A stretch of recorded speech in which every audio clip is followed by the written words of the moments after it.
J'espère que vous allez bien par la grâce de Dieu, mes bien-aimés. Comme il y a des choses qui se passent toujours et nous devons parler aux enfants de Dieu. Il y a ce que beaucoup de gens ont commenté par rapport à l'image que Pasteur Marcelo a publiée sur sa page. Le prix à payer. Le prix à payer, bien-aimés dans le Seigneur. Vous écoutez les choses qu'on dit, les prix à payer, les sacrifices, c'est quoi? Moi, je peux vous dire, enfants de Dieu, nous, les sacrifices que nous avons, c'est Jésus-Christ lui-même qui a accepté de se sacrifier pour nous, qui a fait un sacrifice agréable à Dieu pour sauver l'humanité. Il a accepté de donner son sang saint, précieux, à la croix de Golgotha.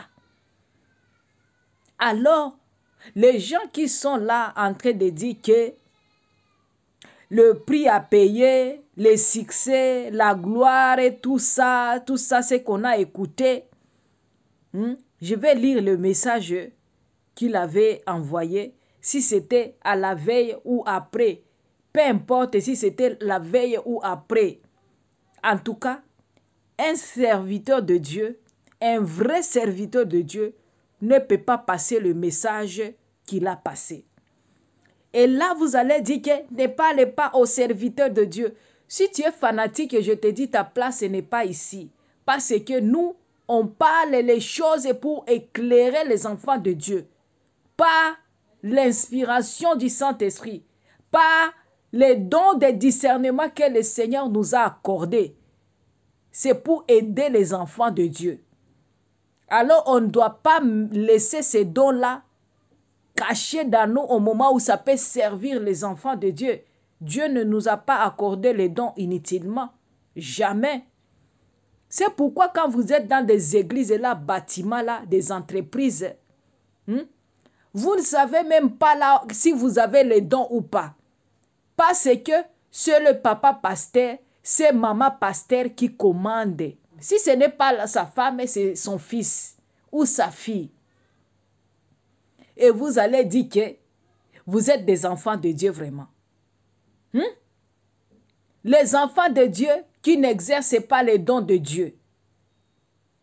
Vous êtes là seulement, c'est le pasteur qui prophétise, c'est maman pasteur qui prophétise, c'est lui seul qui guérisse, c'est lui seul qui donne les paroles de connaissance. Et vous, vous êtes toujours là assises comme de bébés spirituels. Vous allez prophétiser quand? Vous allez prier quand pour le malade et le malade sera guéri. Vous serez toujours là, en train de payer vos dîmes et de vos offrandes. Vous serez toujours là, en train d'enrichir ces hommes-là. Et vous n'avez rien. Et quand nous venons pour exposer tout ça, vous dites que vous êtes des jaloux, vous n'avez pas d'amour, vous n'êtes pas des servantes et des serviteurs de Dieu, vous êtes du diable.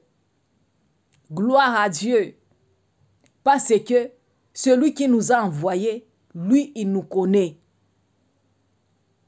Je vous ai dit, moi, je n'ai pas besoin que vous puissiez connaître que vraiment je suis la servante de Dieu. Taxez-moi ce que vous voulez, mais c'est lui qui m'a envoyé, c'est lui qui est dans moi. Il est plus fort que celui qui vous guide. Que celui qui vous pousse de venir ici pour me dire n'importe quoi. Parce que je vous dis, bien-aimés, les gens qui passent ici pour me dire des choses comme ça, ce sont des enfants de Dieu là qui sont déjà égarés. Que ces FP-là utilisent comme des pions. Le deuil du Congo m'étonne. De plus en plus, je dois trouver une doctrine sur les deuils. Voici ce que moi je vous conseille. Arrêtons avec les gerbes de fleurs. Amen. Arrêtons avec les gerbes de fleurs, ça ne sert à rien.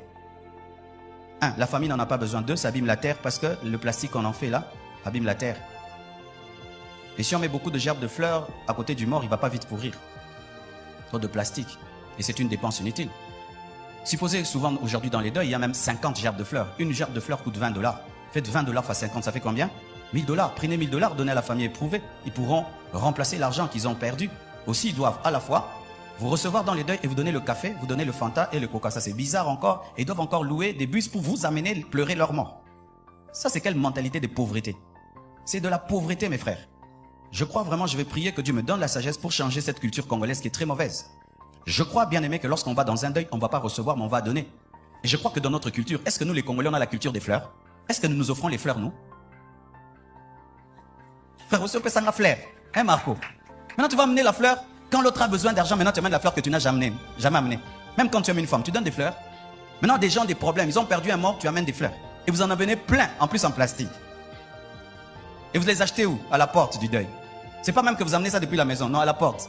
À la porte, car vous avez un kawanaka. Au tché. Puis au même moment, quand c'est ça kilos. Des compétitions des gerbes des fleurs. Et j'ai remarqué quoi? Dans les deuils, les gens ne pleurent plus. J'étais dans un deuil dernièrement, c'était grave. On lève le corps. Et j'ai vu une fille en face du cercueil. Elle a pris son rouge à lèvres. Elle a commencé à mettre. J'ai dit non, c'est sûr que lorsque le corps va passer, elle va arrêter. Non, elle continue. Elle n'était pas là. Elle était venue se faire voir dans le deuil. On ne pleure plus les amis. Vous savez pourquoi on ne pleure plus les amis? Parce qu'on les a jamais aimés. Vous êtes leurs moutons. Vous n'êtes pas des serviteurs de Dieu. Vous êtes leurs moutons. Ils vous commandent comme des enfants là. Tu peux voir vraiment un papa vraiment âgé. Mais un petit garçon là, soi-disant un prophète là, il va commencer à donner les ordres à ces papas-là.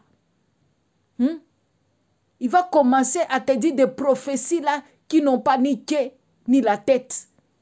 Et tu vas dire Amen. Avance daddy. Avance daddy. Vous êtes sous la malédiction vraiment.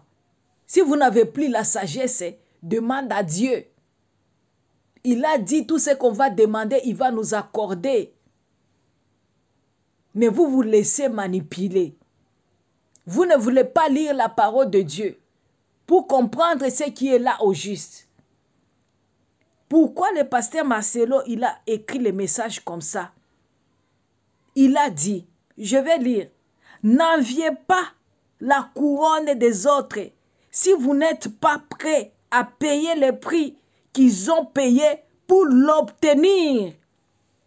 Oh!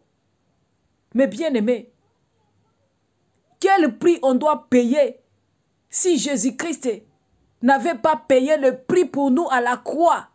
On va payer encore quel prix? Si ce n'est pas seulement de donner notre vie au Seigneur. Bien aimé dans le Seigneur, moi quand je lis d'abord ça, je vois ça, ce sont des termes des satanistes. Bien aimé dans le Seigneur, on doit se dire la vérité pour les salis des âmes et des enfants de Dieu que Dieu a accepté de payer à la croix de Golgotha pour nous avec son sang. Lui ne nous demande pas de faire des sacrifices de gens. Les sacrifices des sangs des gens. Ça, ce sont des satanistes qui font ça, bien aimé. Il faut fuir ces gens-là. Je vous dis, Dieu n'est pas là. Des termes comme ça de prix à payer, ce sont des termes des satanistes, de gens de loges maçonniques, des francs-maçons, des gens de loges de rose-chrétiens, des gens de Marie-Carie, des gens de clubs de satanistes qui ont des termes comme ça, le prix à payer. Nous, le prix à payer, c'est Jésus-Christ lui-même qui a fait le prix à payer. On doit se dire la vérité, bien-aimé dans le Seigneur. Si tu as le discernement et que tu lis le message ici de soi-disant pasteur Marcelo, c'est quelque chose qui a été passé comme message subliminal. C'est le message qu'il a donné à ses frères satanistes. Qu'il a fait le prix. Qu'il a payé le prix. La gloire, ce sont des satanistes qui cherchent de gloire. C'est pourquoi vous dites vos termes là, de montée, de dimension. Tout ça, ce sont des termes des satanistes, des gens de loges bien-aimés dans le Seigneur. Il faut faire attention. N'enviez pas les couronnes des autres.